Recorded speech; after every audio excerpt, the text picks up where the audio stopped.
Over 400 years ago, the adventurous Portuguese explorers who discovered and claimed Brazil for the crown of Portugal sailed into this picturesque harbor and called it Rio de Janeiro, or River of January, because they discovered it in the month of January, and they believed the beautiful inlet into which we now sail was the mouth of a river.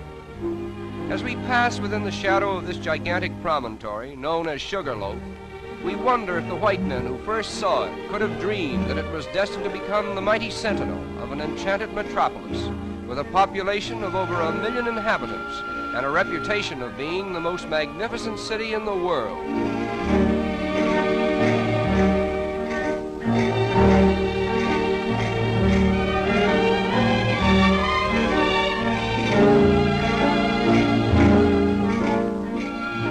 Passenger ships arriving at Rio today literally tie up at the foot of Main Street and immediately become a picturesque part of the skyline, as well as a convenient point of egress to the city itself. Rio de Janeiro is not a manufacturing city. Therefore, there is a preponderance of foreign goods on sale in all the smart shops.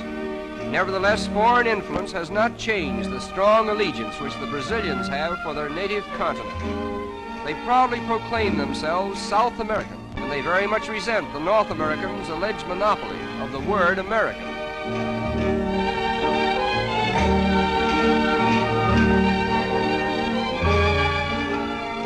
The period from 1902 to 1906 witnessed the wonderful transformation from the old to the new Rio, a comprehensive project so boldly conceived and brilliantly executed that there is hardly a landmark of the old city to be seen in the metropolis today.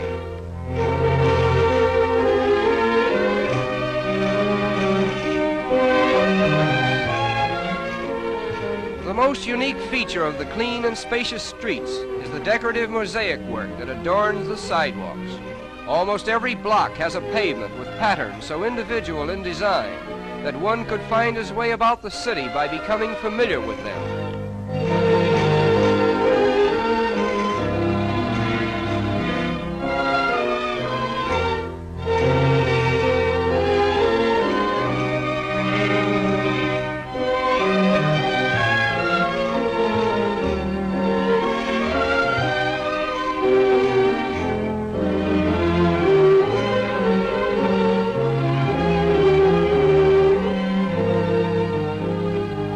Rio is particularly noted for its numerous and colorful parks, which are scattered in picturesque profusion throughout the city.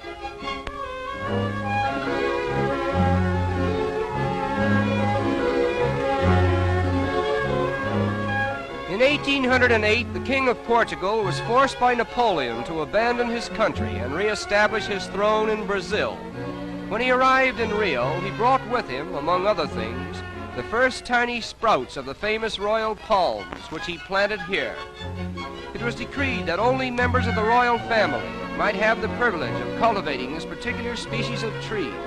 But time and nature have overruled the regal command, and the royal palms that were meant to be the exclusive property of Portuguese royalty are now the common heritage of all Brazil. The outstanding landmark of Rio is Sugarloaf Mountain, and from whatever angle one may view it, it forms a most impressive picture.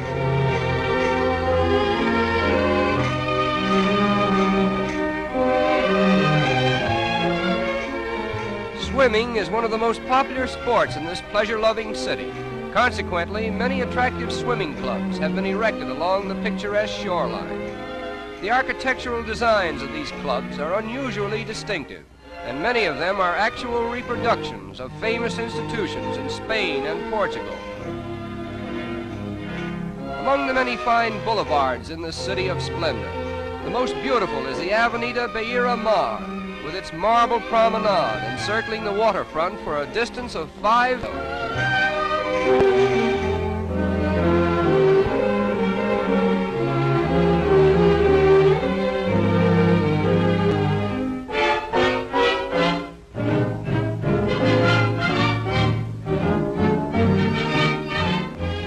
As in most countries of South America, the color of one's skin does not always determine one's social standing.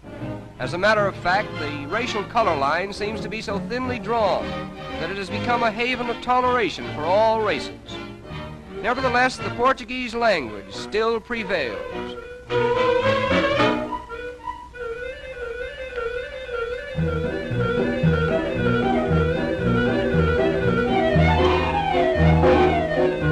In the business districts of the city, there are a number of tiny shops where the more industrious young ladies of Rio earn their livelihood.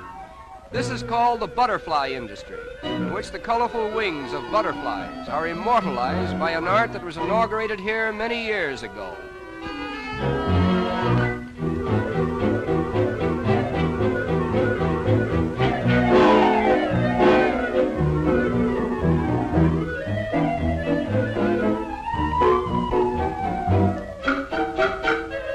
A design is first painted on glass, and the delicate butterfly wings, which have been carefully assorted for their best colors, are cleverly worked into the design and held in place by adhesive tape.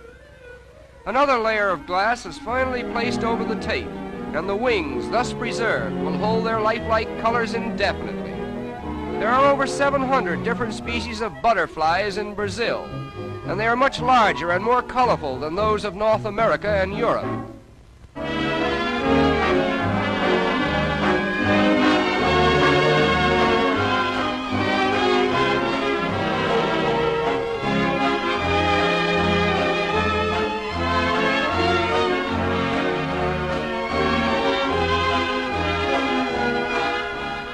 The completed articles consist of tea trays, vanity and jewel cases, bonbon dishes, and decorative pictures designed to glorify the city's landmarks. And needless to say, the predominating design is Sugarloaf, the center of attraction for all eyes that glory in the magnificence of Rio de Janeiro, the city of splendor.